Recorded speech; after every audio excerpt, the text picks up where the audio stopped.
is Christian Kage. I'm the local resident Wisconsinite here, local cheesehead. I'm the second term apprentice under Sam. I think it was like 8th grade-ish. I was already like designing guitars, doing that sort of thing, and kind of getting an idea of what I wanted to do later in life. And I'd always done stuff with my hands, and I always liked music, so putting the two together into guitars just kind of made sense. So you go through high school, go through college, all that stuff, and just kept going through my mind. It's like, I really want to do guitars at some point, got to get onto that. And did a little bit of research, found Galloup, and it's like, wow, it's only a state away. That's not too bad. 9.5 hours, but still just one state away. And just the program, how well-rounded it was, all the different builds that you can do, just the people that come through here and what they go on to do. The reputation of the school and its graduates really preceded it, especially the Archtop program, which really was the big appeal for me, since just for as long as I can remember, that was always the guitar that I was the most attracted to. But yeah, that's what got me into coming here. As far as day-to-day stuff as an apprentice, it's working hands-on with Sam and the other instructors as well. Just helping the students through the day-to-day activities, preparing materials for class, answering questions the best I can, that sort of stuff. It started with thin line archtops, so I grew up on old music, so I'm a retro person start to finish. So it was always 50s and 60s music played at home, and it's like, oh, these guys are playing some pretty cool looking old Gibsons. And started researching that, figured out what an archtop was, and then moved on from thin lines to your standard type of archtops.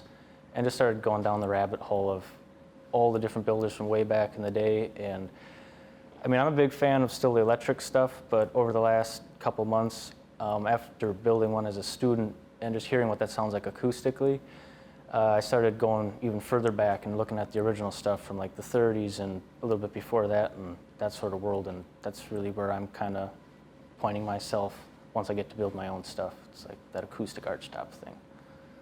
I'm really looking forward to trying to figure out how to do like exterior cars using CNC, doing little detail work things, but again, I'm old school. I like working with my hands. If I can do something with a hand tool, that's what I want to do.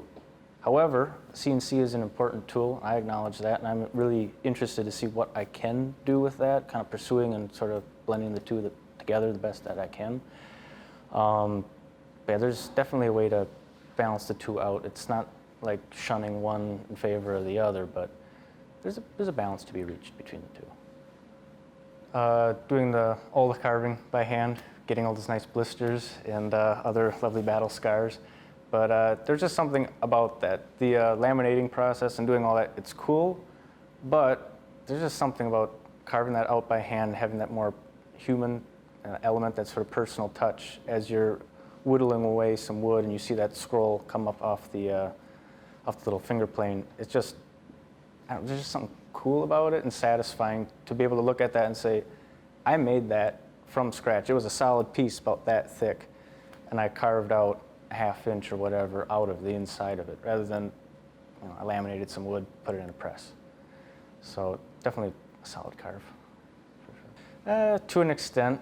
I mean, I'm no Jimi Hendrix or anything like that. I can carry a tune. Like I said, I grew up on that 50s and 60s stuff, so if I can kind of keep a steady rhythm doing that sort of a thing, sort of the rockabilly sort of tunes, so it helps if you can play, you can kind of dial in that tone and really shape that instrument to what your ears are used to and what you want, but you don't have to be able to play, that said.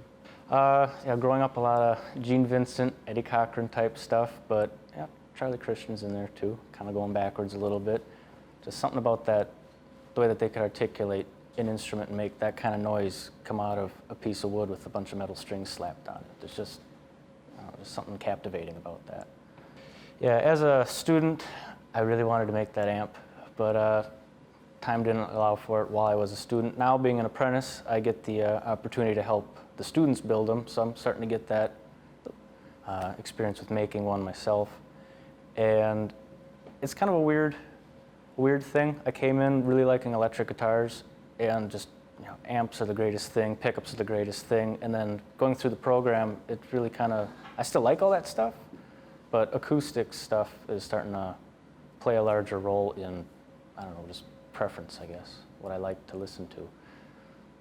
Oh, I'm definitely interested in it. I haven't quite delved into that realm yet, but definitely interested in it, looking at, again, with archtops, looking into the old originals from the 30s and whatnot, and if I could get hands on something like that and sort of work backwards through the process and eventually make mine kind of sound like that, that'd be pretty sweet. I'm starting to see myself gravitate towards the smaller bodied instruments.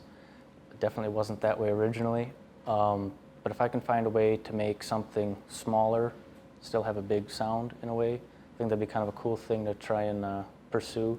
Maybe experiment with some woods that you don't want to step too far away from tradition, but work with some slightly alternative woods from what they would have had and used way back in the day, or what's norm today. I find that a little bit more appealing, to look at something that's kind of cute rather than something that's, walking around with an upright bass sort of a thing. Well, if you're thinking about it or just stumbling across it, definitely give it consideration. I went into it really wanting to do this for a long, long time. There's a lot of people that just kind of stumble across and like, well, this sounds like a kind of cool thing to do. It's worth it. If you've got even some interest in it, I'd at least look into it a little bit deeper. Just what you learn here goes, as other people have said, it goes beyond building an instrument. You have those people that come in, I get a free guitar out of this. But at the end of that 2 months, 6 months, however long it is, you walk away with a lot more than just a pretty looking and sounding guitar. Work ethic is a big thing, craftsmanship in general, just attention to detail.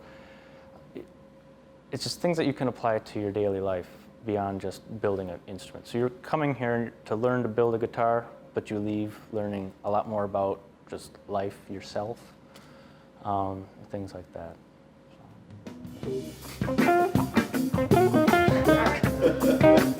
Good night, San Diego.